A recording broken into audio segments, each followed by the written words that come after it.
Hello students, we are going to read The Lake Isle of Innisfree from class 9 today. This is a very beautiful poem. In this poem, the poet tells us the various ways that how he would find the peace, and he want to live in complete happiness through that peace because he will go to a lake that is Isle of Innisfree, and then there he will build a small cabin and he will see the stars, the clouds. So he's just going to talk about it in this poem. So let's begin the poem. I will arise and go now and go to Innisfree. In this poem, in the first line, the I is referred to poet, and ये कहते हैं कि वो क्या करेंगे. He says that he will go to Innisfree, कि वो Innisfree जाएंगे. और मैंने आपको बता ही दिया कि जो Innisfree है वो एक ऐसी जगह है जहाँ पे पोएट अक्सर बचपन में जाया करते थे.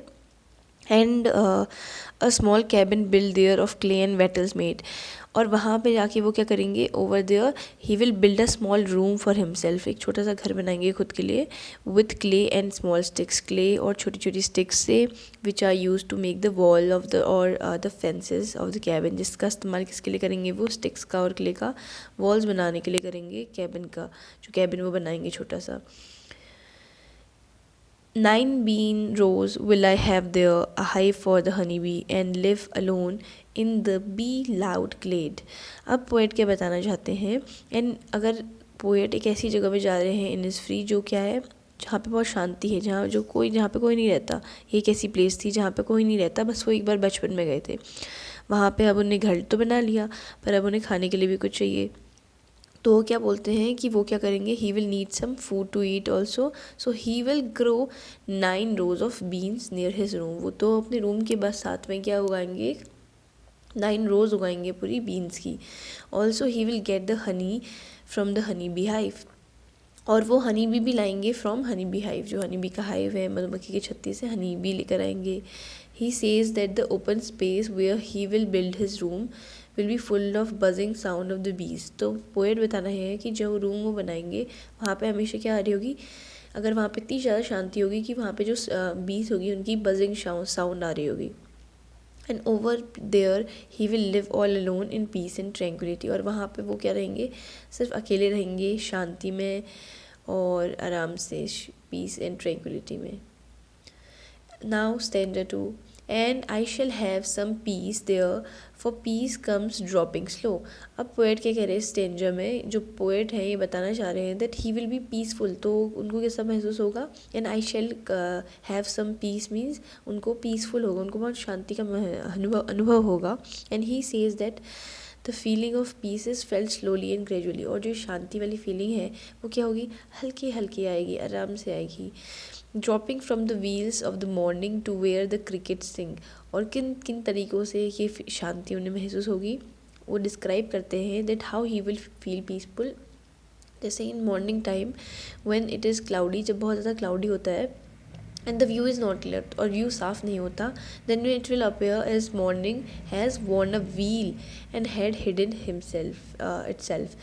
तो जब मॉर्निंग है, सुबह सुबह अगर मॉर्निंग में क्या होगा, क्लाउडी सा होगा, तो इस तरीके से लगेगा कि जो मॉर्निंग है उसने क्या कर रखा है, एक पर्दा सा पहन रखा है, एक हल्का सा चुन्नी सी ओढ़ ली है. तो वो क्या करेगी, खुद को जब हाइड कर रही होगी तो क्या वो जो सीन होगा वो क्या होगा, बहुत ज़्यादा पीसफुल होगा.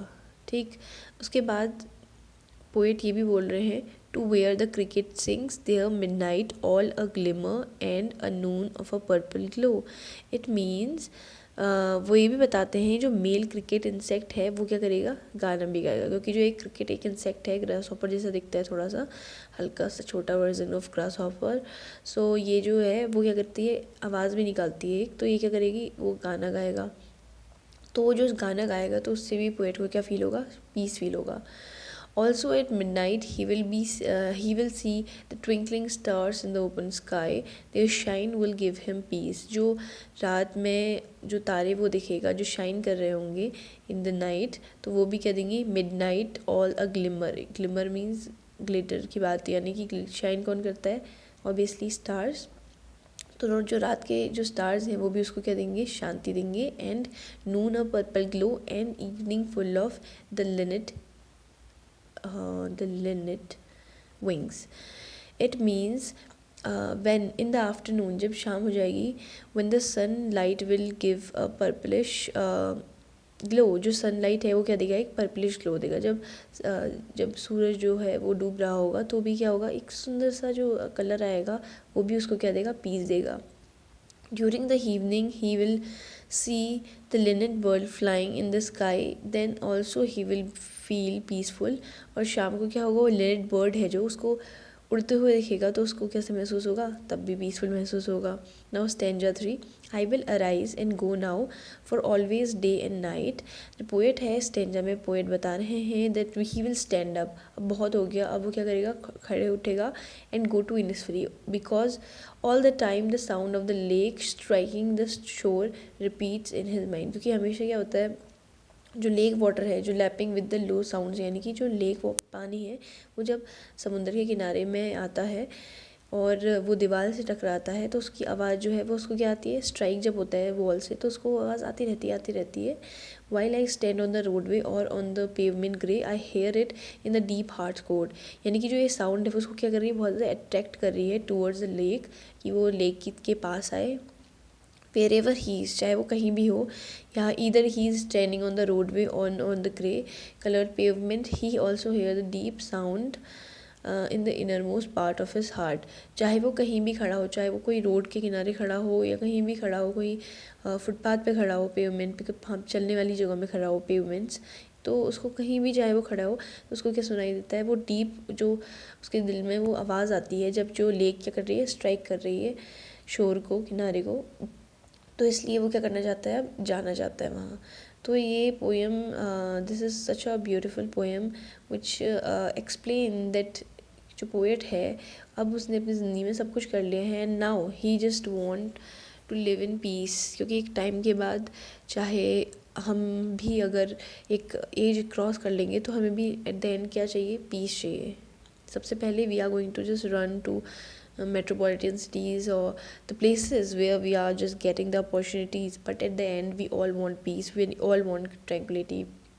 क्योंकि सबको eight the end of the day जिस तरीके से घर में आना है, घर में भी शांति होती है, उसी तरीके से at the end of the day हर एक इंसान को शांति की तलाश है और सब लोग पीस चाहते हैं, पीसफुल तरीके से रहना चाहते हैं, और उसी में क्या है, हैप्पीनेस है।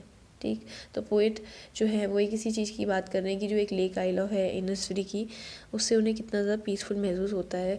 वहाँ पे वो बचपन में गए थे उस प्लेस में, और अब उन्हें उस प्लेस में जाना है दोबारा से, और वो जो शांति है उसका अनुभव फिर से उन्हें लेना है।